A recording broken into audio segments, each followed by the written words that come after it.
Hola a todos, bienvenidos al canal de Photon Chile. Espero que estén todos muy bien. Para aquellos que no me conocen todavía, soy Bárbara Macopi, soy cofundadora de Photon Chile. Hoy vamos a dar inicio a una serie de entrevistas con la directoría de la fábrica, los fundadores, directores y sucesores. Para empezar esta entrevista tenemos acá, un honor tener acá con nosotros Sergio Cosuca.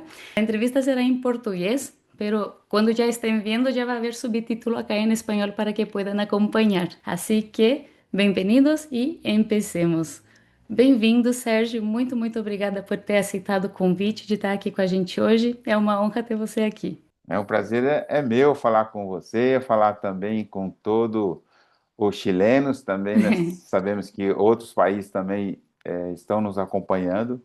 É uma honra poder participar dessa entrevista com você. Eu estou à disposição, que você gostaria de saber, que você gostaria de perguntar. Nós temos uma longa história já de empreendedorismo junto com a Bárbara e o Gabriel. Durante a nossa entrevista, vocês vão conhecer também um pouquinho dessa história muito bonita.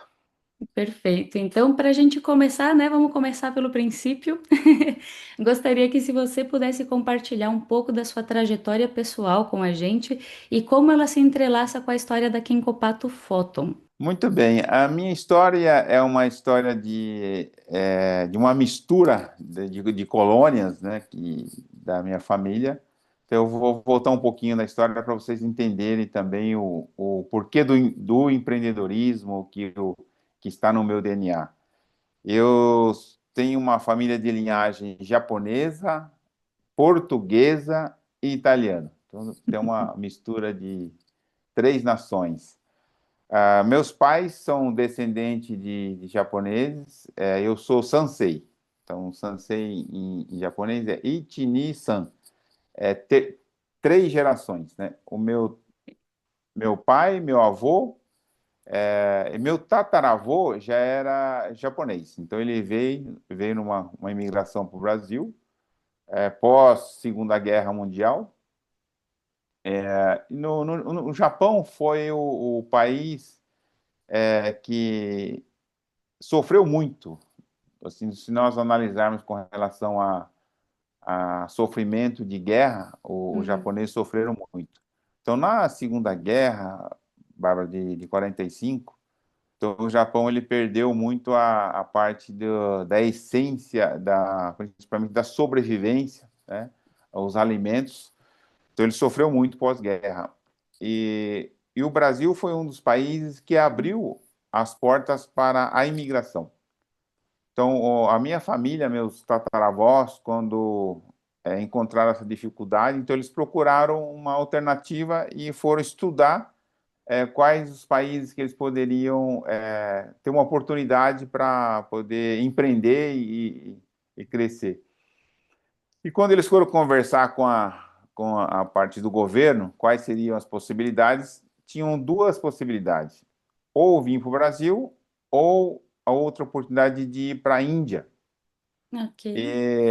E eles optaram para vir para o Brasil, né? Então, nessa tomada de decisão, eles vêm para o Brasil. E uma história interessante que, se você fizer uma pesquisa na internet e perguntar, acho que hoje também deve ter essa informação atualizada hoje, qual o maior número de japoneses fora do Japão? É no Brasil. É no Brasil. Então, quando meus tataravós foram fazer esse estudo, eles falaram, mas onde nós temos o maior número de japoneses é no Brasil, então nós vamos para o Brasil. Então, eles vêm para o Brasil. Então, a minha história, ele começa, então, com meus tataravós chegando no Brasil, no Porto de Santos, né? E eles tiveram a oportunidade por parte do governo, de eles trabalhar no agronegócio, que era a plantação de café. Ai, que Então, eles vieram. interessante. A primeira cidade que eles visitaram foi Sorocaba. Ah, Aí, sim? depois de Sorocaba, Eu pensei que era o Sorocaba, Paraná já direto. Nossa, que Não, legal. não, eles passaram em Sorocaba, é daqui que houve a distribuição, né, para onde essa família vai, aquela família vai para esse estado. E aí, na sequência, nós fomos para o Paraná, numa cidade chamada Abatiá. Então, ali começa toda Abate. a nossa história dos meus tataravós, avós e meus pais. E meu pai é o filho o japonês o mais velho, chama-se Chonan, né? É o filho mais velho que tem a responsabilidade de cuidar dos seus pais. Então, essa é uma tradição, uma cultura que veio desde o Japão. E eu também sou o filho mais velho. Então, eu tive uma Hum. educação diferente dos meus irmãos, dos meus primos, que a responsabilidade do filho mais velho é de levar o sobrenome. Então, você tem uma educação separada dos outros filhos, o porquê que você tem que cuidar dos outros. Por exemplo, se um dos irmãos faz algo de errado, ele não chama a atenção de imediato dos irmãos e nem dos primos.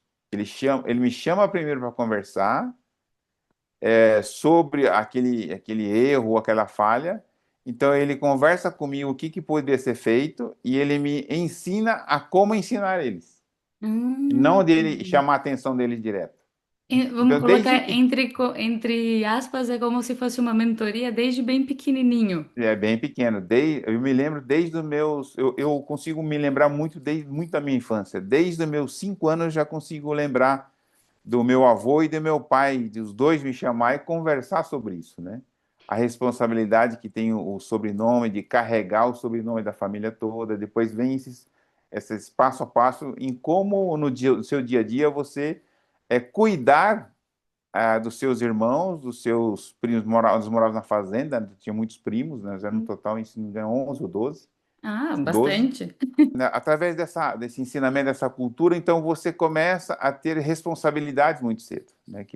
Isso aconteceu comigo. Desculpa interromper, Sérgio. A Sim, sim. responsabilidade também é com os irmãos ou só com os pais? Com os irmãos também. O Renato, por exemplo, é um ano mais novo, então eles já vinham ensinando também, por exemplo, a dividir essas responsabilidades, né? Não Ah, só assim, do sobrenome, mas, por exemplo, até numa carga, por exemplo, das suas tarefas do dia a dia, mesmo como criança, nós tínhamos as nossas tarefas, né? Dentro de casa, dentro da própria fazenda.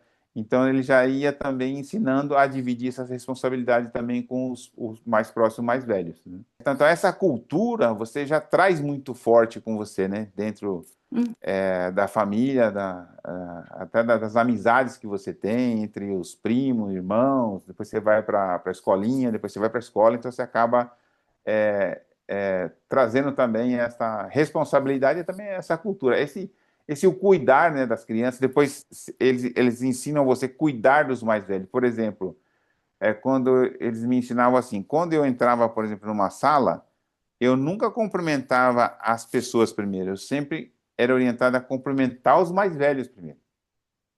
Eu Ah, estendia as mãos primeiro para os mais velhos, abaixava a cabeça para os mais velhos, para depois, independente da casa, se não é o dono da casa. Então, todos esses detalhes era muito assim, cuidadoso por parte deles, né? Aí depois, na sequência, a gente foi aprendendo também os negócios na fazenda. Eles têm uma cultura, uma filosofia de trabalhar gestão de administração, gestão de lidar com pessoas. Há uma preocupação muito grande. Nós tínhamos muitos colonos que moravam dentro da fazenda. Então, a preocupação deles também era com relação à saúde deles, à alimentação deles. com Então, nós tínhamos certeza. plantação de café, arroz, feijão, criação de galinhas, né, que eram poedeiras, né, de ovos. Então, os ovos não era só para a gente vender, então era distribuído também com as famílias dos colonos. É super complexo, né? Porque É, claro, tá o trabalho, mas também tá a vida do dia a dia das pessoas que estão ali com você- vocês, que são outra família, mas que comparte o é, mesmo, né? eles eram funcionários, recebia lá os seus salários, né, mas também tudo que era parte, por exemplo, que a gente colhia na fazenda, tinha até por parte do meu avô, minha avó, meu pai, minha mãe, tinha preocupação em poder ajudá-los e distribuir também com as pessoas que moravam dentro na verdade, uma É comunidade, uma né? comunidade. Então, sempre de se ajudar uns aos outros, né? É. Tanto no trabalho também como na parte da educação, né? Da saúde, a preocupação com o próximo. É claro que depois já veio os negócios, eu, eu sempre acompanhei meu avô, meu pai, meus tios nos negócios, não só da colheita, de fazer compra, fazer a venda, das negociações. Ali já eles têm essa preocupação em te ensinar, né, o valor do negócio, o valor, por exemplo, do dinheiro, como você trabalhar com dinheiro, né, principalmente a tomar um empréstimo no banco, para você, no agronegócio tem muito isso, né, você trabalha muito alavancado com o banco, né, às vezes você vai, toma o dinheiro emprestado para fazer a colheita, porque você tem colheita só uma ou duas vezes por ano, dependendo do plantio, o que você vai plantar. Então, nós aprendemos também a fazer a gestão administrativa, a gestão de negócios, a gestão de pessoas, já desde de criança e Pequenininho. adolescente. E aí eu tive uma oportunidade de sair da minha cidade, porque é uma cidade pequena. E qual que foi a oportunidade que eu tive de sair? Era me alistar. Falei, a única maneira de eu sair da minha cidade para poder também conhecer um outro estado, uma outra cidade. Aí eu fui voluntariamente me alistar e para servir. Aí eu fui servir a Polícia do Exército em Hum. Brasília. Aí foi onde eu tive um aprendizado muito grande, porque eu tive que sair daquele... Imagina sair da família, sair daquela comunidade, sair da cidade. Então aí eu tive um aprendizado muito grande. E aí fiz o curso que chama de CF, que é curso de formação de cabo, que é o CFC. Fiz o curso de sargento também. Olha. Pensei em seguir carreira no Exército, mas depois houve uma crise muito grande no Brasil, que foi uma geada que aconteceu no ano de 1975. Isso pegou também todo o sul, né? O sul do Brasil, pegou a Argentina, pegou o Paraguai, então tudo que era verde ficou marrom. Hum. Então ali foi onde que nós tivemos o primeiro baque nosso financeiro grande, foi ali. Aí nós tivemos aí tomar uma decisão grande de mudar o negócio, né? Aí foi nessa oportunidade que eu já estava no Exército e eu vim para São Paulo. Nós nunca trabalhamos como empregados, sempre fomos o empregador. Hum. E como o meu irmão já estava em São Paulo, eu falei, para nós que sempre lidamos com pessoas, e né, para nós, tanto faz você ser o empregador como o empregado, vamos começar de novo. Aí foi onde que nós nos reunimos em São Paulo e reunimos toda a nossa família, né? Meu irmão já estava aqui, o Renato, em São Paulo, e nós recomeçamos de novo. Fizemos o único caixa com que todo mundo ganhava, fazia uma gestão, um Fez administrava, uma um comprava. vaquinha, juntou tudo. É isso aí, fazia o fluxo de caixa, cada mês um fazia uma administração do caixa. Aí foi quando eu vim para São Paulo, e aí foi a primeira vez na minha vida que eu tive contato com uma carteira de trabalho para ter no meu nome, né? A gente sempre assina uma Claro, carteira de trabalho para os funcionários, os você teve que empregados da tirar a fazenda. sua primeira carteira. Aí foi na onde que nós recomeçamos, e aí eu já tinha entrado na faculdade no Paraná, transferi para São Paulo. E aí onde que eu tive a oportunidade de conhecer, que foi a Nikken, né, que é a Kenkopato Internacional, que era uma empresa multinacional japonesa. Eu já estava cursando na faculdade na época era contabilidade, ainda nós temos ainda hoje esse curso de contabilidade do Brasil, né? Aí eu me formei em contabilidade e entrei para o grupo Kenkopato como subcontador. Foi onde eu comecei a minha carreira. Foi onde eu conheci minha esposa, a Marli, dentro dessa empresa. Ela era do setor de cobrança, né, que fazia a parte de cobrança da rede de distribuidores da Kenkopato. Então, isso já se fazem 42 anos que nós estamos nessa caminhada, que o negócio da Kenkopato. Aí nós tivemos uma oportunidade grande de poder assumir e nacionalizar a Kenkopato, que aconteceu em 1900 não, 2000, 99 para 2000. Aí a Você- multinacional, Eu ela ia se falar para você, você desinteressou pode pelo... contar um pouquinho para a gente dessa parte? Então vamos lá. Então eu entrei com 22 anos na Kenkopato, no grupo Kenkopato, como subcontador.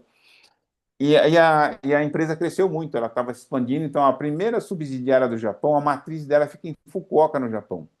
E a primeira subsidiária dela, ela começou na cidade na Vila Mariana, em São Paulo. É um bairro de São Uhum. Paulo, Vila Mariana. Depois, a primeira sede dela, que ela comprou o terreno e construiu a fábrica, foi lá no Jardim Itaquebe, em Diadema. Foi Diadema, ali que tá. eu comecei, em Diadema. E ela vinha crescendo assim muito rápido. Então ela construiu duas fábricas no Brasil, em Diadema e outra em Colombo, no Paraná. Aqui ela abriu Portugal, Espanha, Estados Unidos com recursos do Brasil. Então ela tinha Ó, 90% de capital estrangeiro, japonês, que era da matriz em Fukuoka, e 10% de um brasileiro que chamava Yataro Amino.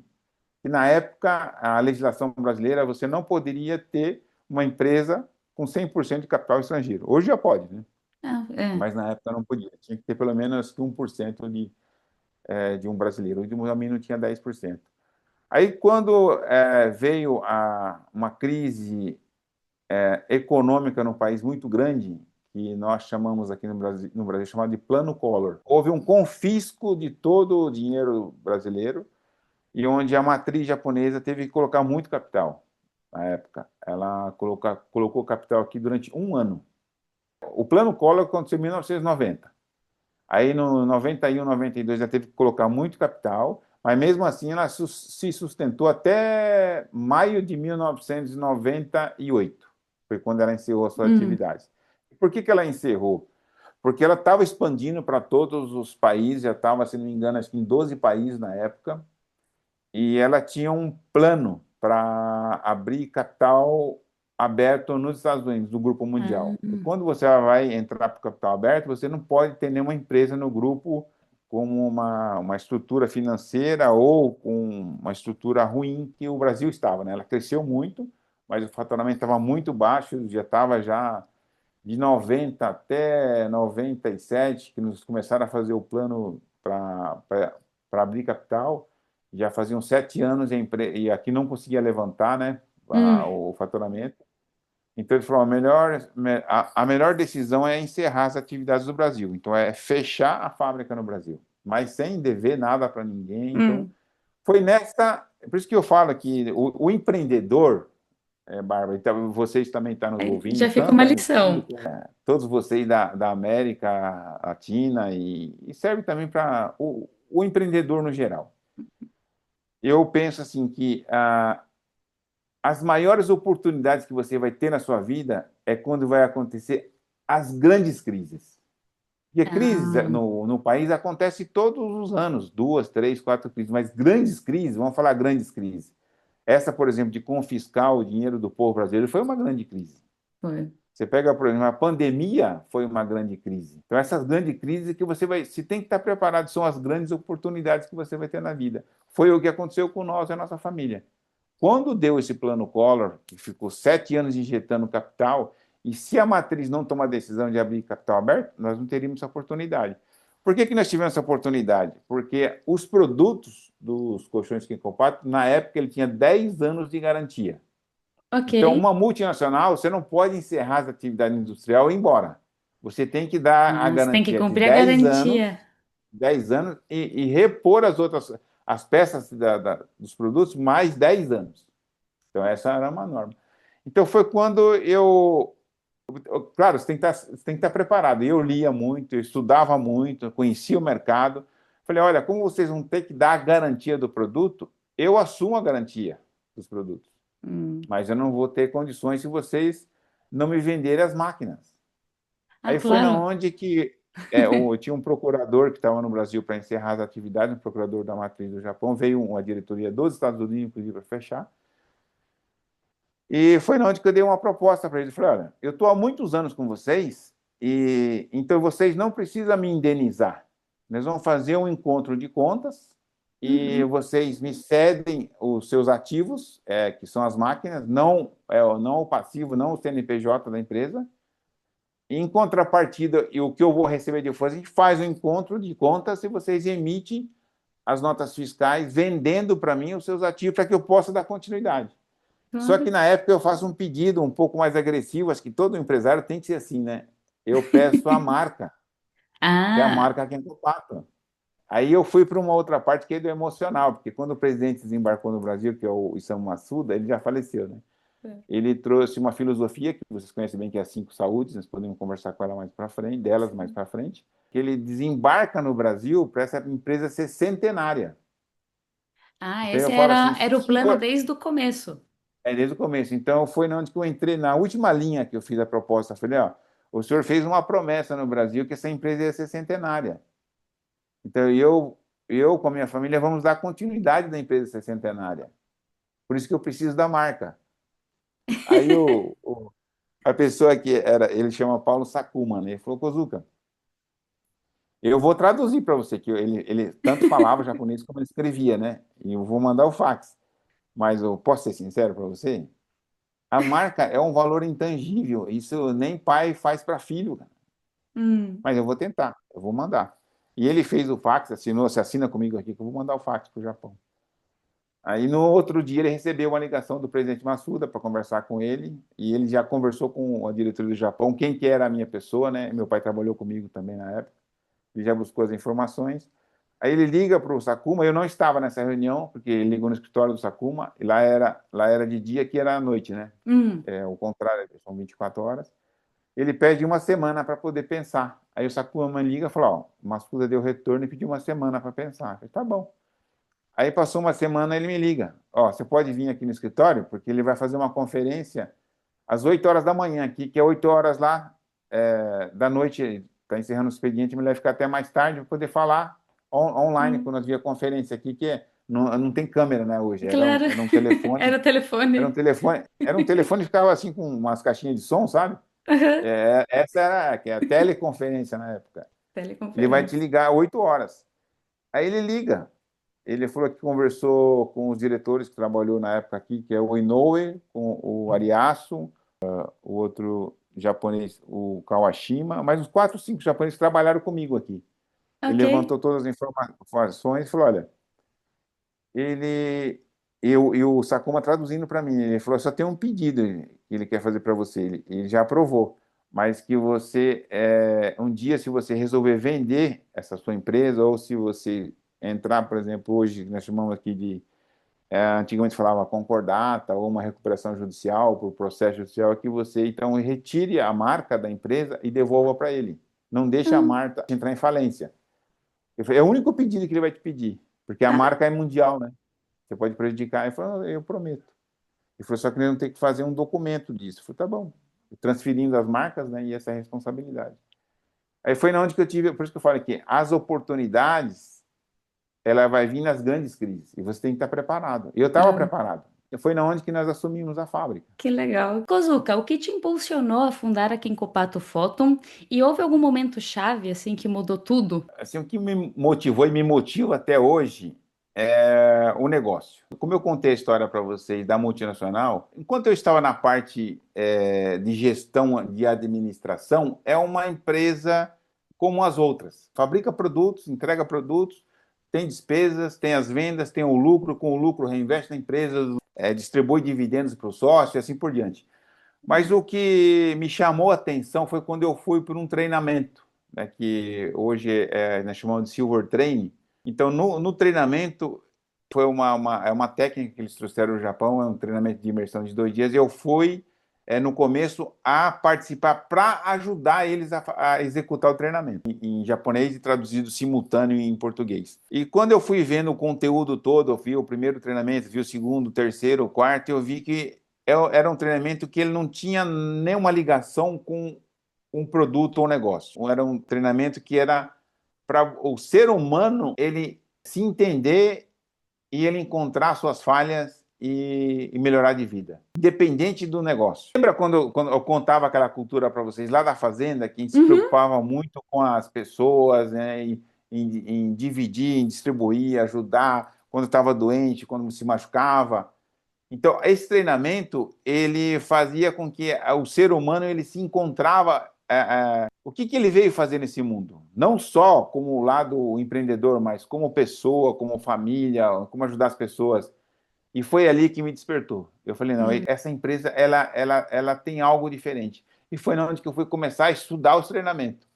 Eu falei, eu tenho que aprender a fazer esse treinamento. E esse treinamento não pode ficar só com esse presidente. Esse treinamento ele tem que ir para o mundo todo. Ele tem que ir para todas as pessoas, porque ele vai ajudar as pessoas. Ele Hum. vai ajudar o ser humano a ser um ser humano melhor, porque era uma técnica que você encontra os seus defeitos. É onde está a minha falha, né? Então foi ali que me encantou. Eu falei, eu tenho que entender um pouco mais, porque é isso que vai mudar a minha vida. Aí foi na onde que eu fiz a inscrição para fazer o meu treinamento, participar. Foi Ah, eu, inclusive, e a Marli. Eu fiz no mês de março, esse que a Marli fez 6 meses depois, porque nós trabalhávamos na mesma empresa, né? Então era final de semana e os treinamentos era 3 dias de imersão. Então, tinha uma oportunidade de alguns funcionários fazer. Então, o custo era toda a empresa que pagava, mas era assim, você sabe, né? Você fez o treinamento, Sim, algo que você leva para o resto da vida. Então, é foi ali verdade. que eu vi algo diferente. Eu falei, não, eu vou estudar isso. Aí comecei a escrever, via os cursos e escrevia. Eu sempre gostei muito de escrever, ler e escrever. E foi no escrever foi onde eu comecei a aprender a fazer as dinâmicas. Aí, quando eu fui executar o treinamento, que foi através de um outro presidente, não foi o Massuda, ele chama-se Kuga, ele veio para, logo no finalzinho da multinacional, ele falou, Kozuka, por que você não é um treinador? Eu falei, mas como que eu faço para ser um treinador? Ele falou, eu vou te ensinar. Aí ele passa a me dar mentoria 30 minutos todos os dias, a hora que ele chegava na empresa, inclusive eu chegava até mais cedo para poder me dar Ah, mentoria, com um tradutor, que era o seu Ikegami, que me traduzia. Aí ele começou a me ensinar as dinâmicas de como trabalhar a emoção das pessoas, a como enxergar alguns pontos nas pessoas, e assim foi onde nós fomos montando todo o cronograma que hoje a gente se executa, que é o Silver Train. Então foi ali onde eu me apaixonei pelo o negócio através do treinamento, que era ajudar as pessoas. Aí foi na onde que daí eu tive a oportunidade, como eu falei para você, de assumir a Kenkopato, aí de fundar a Kenkopato Photon, daí que foi, aí nós fomos buscar tecnologia que nós conhecemos daí, até que é da fototerapia que nós unificamos esses benefícios tudo em produto. que ano chega o fóton? O Photon chega no ano de 1990, foi quando houve aquela crise, Uhum. é, a, que o Photon no Japão, ele demorou 15 anos para descobrir, que é a junção dos metais, que era, no começo, lá atrás, era platina, titânio e alumínio. Então, o inventor ele demorou, na verdade, a vida dele toda, e o assistente dele, que, na verdade, o inventor mesmo, ele faleceu estudando, tentando estudar como que ele trazia, como que ele ia desenvolver um produto que ele emitia os raios do infravermelho longo como se fossem os raios solares, Uhum. através de um produto. Então ele não conseguiu, mas o assistente dele, através de De um uma item lá, vi... que você sabe que o físico é fórmula, né? É. Então ele consegue então aí criar o fóton, depois veio o fóton íon, então aí foi nós trouxemos para o Brasil no ano de 1990. Então veio o 1990. magnetismo, o eletromagnetismo, o fóton bion em 1980, 1900, na década de 80, 1983 veio o magnetismo para Ok. o Brasil. 1988 veio o eletromagnetismo do fóton bio. Aham. E o fóton veio em 1990. O fóton. E o íon, você lembra ou E o, não? e o íon foi quando o Takashi foi para o Japão com o Renato. Aí eu fui no ano de 2001, eles devem ter sido em 2002, 2003. Em 2003. Ai, que legal. Essa cronologia eu não tinha. Onde que me deu essa motivação em ajudar as pessoas, aí vem o plano de negócio, né, que já tinha, em como ajudar as pessoas a empreender, a abrir a cabeça deles como empreendedores também. Aí vem a fundação daí da Kenko Pato Photon. Ah, muito bom, muito bom. E, Kozuka, a filosofia das cinco saúdes é um pilar da empresa, né? A gente já até comentou aqui um pouquinho. E você poderia explicar o que ela representa e como ela pode ser aplicada no dia a dia de uma pessoa comum? Essa filosofia do pilar das cinco saúdes, ela é uma filosofia que não é só do hoje do grupo Kenko Pato. Isso aí veio lá da matriz de Fukuoka, no Japão. E essa filosofia foi estudada por um grupo de psicólogos junto com o presidente Massuda. Porque quando você fala assim, o que é sucesso para você? Então, você tem vários pontos de vista de ter o Claro, sucesso, né? é. Mas para mim o que mais se encaixou em termos de falar assim, ó, eu consegui o sucesso é quando você consegue ter o equilíbrio dessas cinco saúdes. Que ele fala o seguinte, assim, ó, o ser humano, então ele vai ligar com a pessoa. Então o que é mais importante hoje para um ser humano? Ele fala qual saúde que é? Ele fala que é a saúde da mente, é o espírito. Então o japonês quando ele fala espiritual, ele não tem ligação com a religião. É o estado Uhum. de espírito e mente. Esse é o equilíbrio de respiração, o controle do coração, o controle da doença, o controle da dor. Então, é essa saúde mental que ele chama de saúde, a saúde espiritual. Então, o mais importante, ele fala que é essa saúde, é a saúde da mente e o espírito. qual que é o outro ponto mais importante que você tem que estar próximo de você? Você se abraçar. É a saúde física. Então, saúde mental, saúde espiritual, saúde física. E o que está mais próximo de você é a saúde família. E depois da sua saúde família, quem que é? É a comunidade. Então, é a saúde social. E no final ele traz a saúde financeira. Então, se você pega ó, saúde espiritual, saúde física, saúde familiar, saúde social e a financeira, você vê que ele tem uma sequência. É até fácil você gravar, porque no começo, quando e foi uma surda que me ensinou, falou: pensa em você.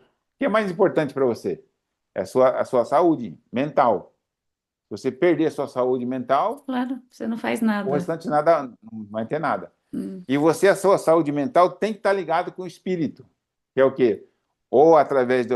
Tem muitas pessoas que têm uma fé muito ao lado da religião, mas o japonês ele é mais a parte espiritual do equilíbrio.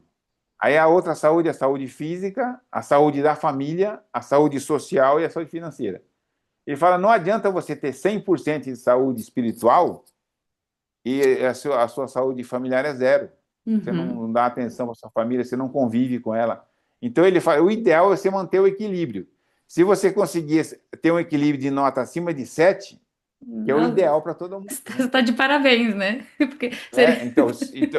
Então para você implantar essa saúde, então existe tudo uma técnica de ensinamento, né? Então essas são as pilares que segura e sustenta a nossa empresa, tanto no Japão como aqui. Então, além de ser a filosofia da empresa, ela também faz parte da cultura da empresa. Se você se aplica isso para nós, mas você aplica isso também para a empresa. Então, a empresa tem que ter essas 5 saúdes. Ela tem que se preocupar com essas 5 saúdes. Hum. Aí você fala, Couto, mas como que a empresa pensa na saúde espiritual? A saúde o quê? Dela desenvolver o produto para a saúde. É a tecnologia, é o avanço. Da onde que veio o magnetismo? Teve muita inteligência para descobrir por que o magnetismo é importante para a saúde. Aí veio o eletromagnetismo, aí veio a fotonterapia, o fóton-íon, e eles estão pensando em outra E claro, tecnologia e já. vai Então, continuar, né? é Esses isso dias eu aí. estava comentando, como é uma tecnologia, não quer dizer que parou de desenvolver aqui. Talvez vai haver Parou. um fóton, alguma coisa que a gente ainda nem sabe. Eles já falam que já estão estudando isso, né? E aí, quando você fala na empresa, mas aí você fala, e a saúde física dela? É a saúde estrutural dela.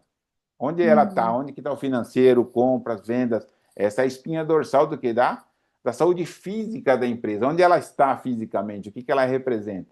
Aí ele vai para qual que é a saúde da família? Ele é os colaboradores e a rede de vendas. Ele quer criar um ambiente só do que de colaboradores, de colaboração de De um com o outro, que é a colaboração. saúde da família empresarial. Aí ele vem para daí a saúde social. O que é a saúde social? Como que uma empresa com o lucro dela, ela distribui para a sociedade. Ela distribui, às vezes, a ajudar hospitais, ajudar entidades, ajudar Uhum. igrejas, ajudar. Essa é a Doações. saúde que ela tem que. Do lucro dela tem que devolver uma parte para a sociedade. Aí vem a saúde financeira dela, que é o quê? É distribuir parte dos lucros dela com toda a rede de vendas, com os colaboradores, com os sócios das empresas, assim por diante. Então, essa é a base da É, filosofia das 5 saúdes. é simples, mas super robusta também, né? É isso aí, é isso aí. Então, nós chamamos, o Japão fala muito de 5 S's, né? Então, Ah, esse é o sim. 5 S da nossa nosso grupo. Muito bom, muito bom. E na sua jornada, existe alguma filosofia ou algum valor que sempre te guiou nas tomadas de decisões mais difíceis? Olha, existe. Por exemplo, eu sou uma pessoa, independente da religião, eu sempre tenho assim um sentimento, né, que nós viemos de algum lugar, né? Então é a fé, né, de você crer em alguma coisa. Então Deus criou esse mundo, ou independente da religião, ele nos deu essa oportunidade de ter a vida, de ter o sopro, de você Hum. ter nascido nessa família, ter nascido aqui. Então seria essa parte espiritual que eu falo que é a fé, né? Eu penso que nós temos que ter uma crença muito forte, né? Que que nós viemos para esse mundo, Deus nos trouxe para esse mundo para a gente fazer algo diferente, em ajudar o próximo, ajudar o ser humano, né? Sempre pelo lado da bondade, de poder ajudar as pessoas. Então, é isso que eu tenho como base. E o outro é a família. Eu penso Ok, que, se você pensar, ó, por exemplo, lá do que você quebrou financeiramente, mas se ok. você tem uma família, né? Se você tem que você tem o Gabriel, tem a família do Gabriel, você tem teu pai e tua mãe, você não se preocupa com dinheiro, porque o dinheiro ele vai vir, ou aqui, ou no Chile, ou no Paraguai, ou no Japão, na Europa, nos Estados Unidos, ele vai vir. Agora, se você tem a sua base de família, você se levanta quantas vezes for necessário, e você tem esse Uhum. apoio. Então, isso é o que me dá o norte o tempo todo, né? De ter essa fé, né? De acreditar que as pessoas que estão ao seu lado, ele também te observa assim, qual a sua crença? Você acredita no quê? Né? Os Sim. princípios, né? De fé, de ter essa crença, os valores de família, de respeitar os mais velhos, né? De poder ajudar os outros. Então, isso já veio desde de educação, né? De casa, de berço, né? E você vê que quando você chega a uma certa idade, você vê pelos seus filhos, né, que começam a casar, e você vê que essas essências dessa cultura, nós estamos no caminho certo. Uhum. Tataravô fez assim, o avô fez assim, o pai fez assim, e eu e a Marli estão fazendo assim, e está dando certo. E para eles também está dando certo, porque eles iam perguntar, olha, nessa situação eu faço como? Ó, esse é o caminho, né? Uhum. É o caminho que é o caminho de Deus, o caminho de fé, o caminho da família. Sempre, família sempre vai ter problema, mas você É, tem que saber administrar, porque você vai conviver com eles pelo resto da para vida. Então, sempre. tem coisas que você tem que ignorar. Ele falou assim, nossa, mas como que você é sangue frio? E eu falei, mas não vai resolver nada, deixa isso para lá. Às vezes eu pergunto assim, né? Às vezes a gente tem um problema de família, assim, você vai ficar mais rico por causa disso? Você vai ficar mais pobre? Não, então deixa para lá. Né? Amanhã nós vamos ter que estar juntos de novo, não é? Tem solução? Não, então tá solucionado. Então é isso aí, porque se você for ficar muito levando a ferro e fogo, quem que vai ter que fazer o tratamento é você. Você tem que fazer amanhã terapia para poder conviver com aqueles problemas. É Então é verdade. melhor deixar passar e vamos embora, bola para frente. E aproveitando que estamos falando de família, essa justamente era a pergunta seguinte, né? Que é uma pergunta três em um. Como é para você trabalhar com a sua família dentro da Kenkopato? Existe alguma estratégia para manter a harmonia e os resultados? E o que você considera mais bonito nesse trabalho em conjunto? Isso aí, inclusive amigos meus já vieram até conversar comigo, que tem empresas, né? E falam, pô, Luca, não é possível, cara. Você tem na sua empresa sogro, sogra, pai, mãe, já passaram por aí, sobrinho, cunhado, irmão, Filhos? tia, filhos. Aí eu falei, olha, não existe uma cartilha, não existe uma escola, não existe uma faculdade para isso. Mas eu vou passar para vocês o que eu aprendi com meu avô, né? Ok. Primeiro, que nós temos que ter uma capacidade psicológica e junto com todo mundo ensinar essas pessoas de ligar uma chave e desligar. O que Hum. seria isso? Eu estou no trabalho, a chave está ligada. Mas à noite, quando eu vou voltar para casa, você vai desligar essa chave, mas você não vai desligar completamente. Você vai virar ela, por exemplo. Eu estou dentro da empresa, nós estamos passando uma situação financeira. Eu estou no embate, estou num conflito de ideia com meu irmão, que é meu sócio. Mas à noite vai ser aniversário do Bruno, ele tem 6 anos. Eu vou na casa dele, eu vou ter que chegar lá, cumprimentar todo mundo e cumprimentar você como abraçar você, dar os parabéns pelo Como aniversário do irmão, não filho. como sócio. A tua esposa vai ter que ver que nada se passou na empresa. Não, não posso chegar lá e te cumprimentar, não conversar com você, não. Se eu vou chegar lá, você vai me servir a bebida, eu estou na sua casa. Então, uma coisa que nós ensinamos, e eu aprendi isso com meu avô, é fazer isso. Ok. E o outro, a família, quando ela tem uma dificuldade, tanto psicológica como financeira, você tem que ajudar. Às vezes você não precisa aparecer. Quantas vezes eu vi meu avô ajudar pessoas da família sem nem saber que era dinheiro da fazenda? Às vezes eu já vi chegar o dinheiro na pessoa através do gerente do banco. Olha. E não era do dinheiro Sei. do banco. Era Ele dinheiro falou, do ó, teu tá pai, aqui. do teu avô. Era dinheiro do meu avô e do meu pai, ó. Tem aqui 10 mil, que eu sei que você está precisando, surgiu uma oportunidade aqui no banco de um juro bem barato. Ele assinava um papel lá que era igual ao do banco, não era nem do banco. O papel ia lá para o meu avô. Chegava em casa lá, meu avô queimava o papel. E nunca Eu se já vi ele soube. fazer isso. E ele fala assim: você precisa fazer isso e as pessoas nunca não precisam nem saber. É. Tem. E nós já fizemos isso. E eu e o Renato. Esse dinheiro vai, não é nem anotado, porque assim, esse dinheiro não vai voltar. E outro, o que, que é? Vamos falar de filhos e o primeiro, assim, claro, dentro da sua casa tem que ter o respeito entre filho e pai, pai e filho, marido e mulher, esposa e marido também.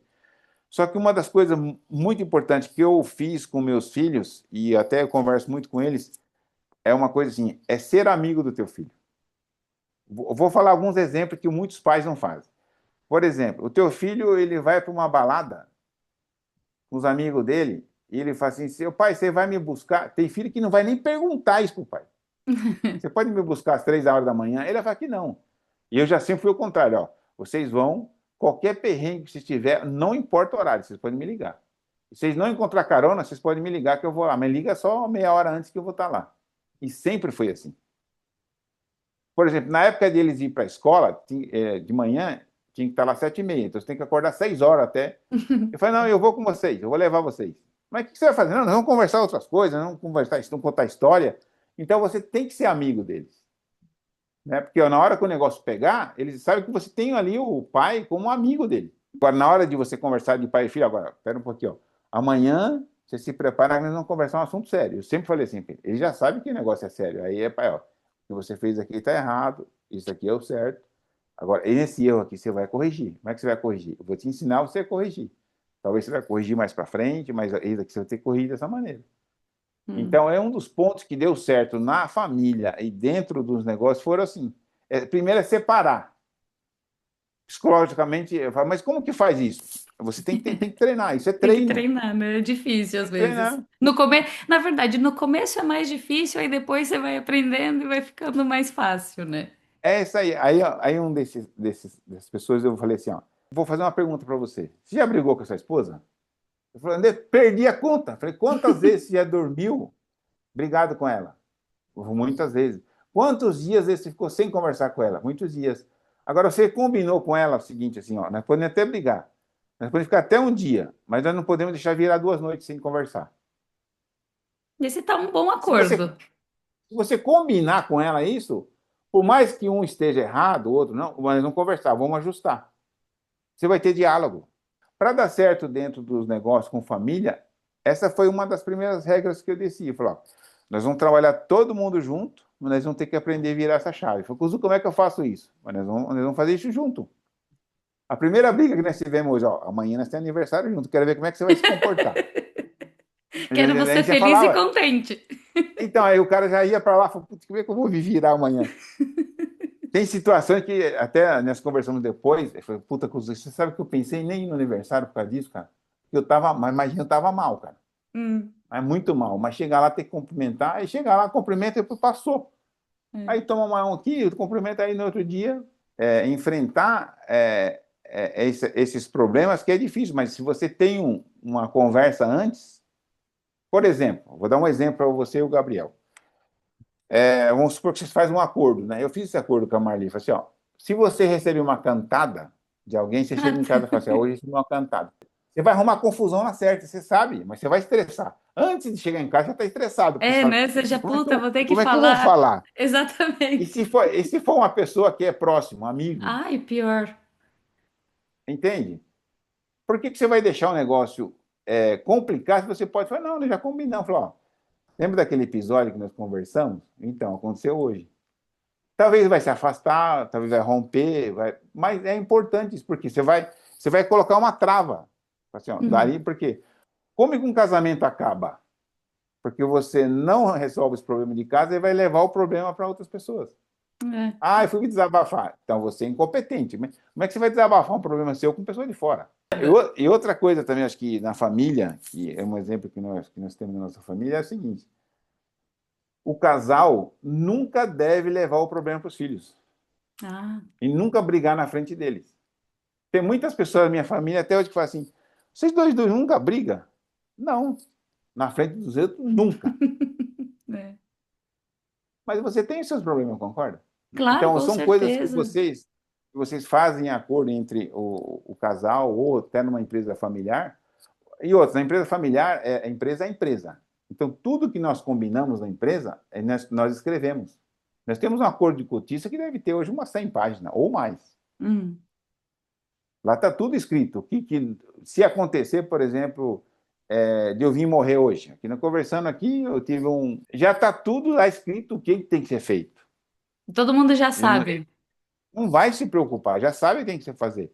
Sabe. Tem medo de falar de morte, falar com os Ai. pais, porque nós somos mortais, mas se você não conversa, você vai deixar um problema tão grande, você vai rachar a família. Racha, Hum. para ter certeza disso. É. E Então, acontece esse foi um muito, dos. né? E Ah, acontece. e acontece. Aí você fala, Kozuka, mas não onde que você aprendeu tudo isso? Foi assim, a vivência, principalmente o meu avô e meu pai, do lado do japonês, eles falaram claramente, né, sobre esses assuntos, né? Por exemplo, uma coisa que muitos dos pais têm vergonha de conversar com o filho, porque está 15, 16 anos, é sobre sexo. Nisso nossa família nunca teve. E o diálogo, aquele que você mais tem medo de falar, que você tem que falar, não, tem que ser conversado. Esse Olha, acho que tem o que ser o pessoal tem medo, primeiro. vou te dar alguns pontos que o pessoal tem medo de falar. Um é sobre morte. Qualquer um, pai com filho, marido com mulher, todo mundo tem medo de falar de morte. Se eu morrer hoje, o que eu vou deixar? O que vai acontecer?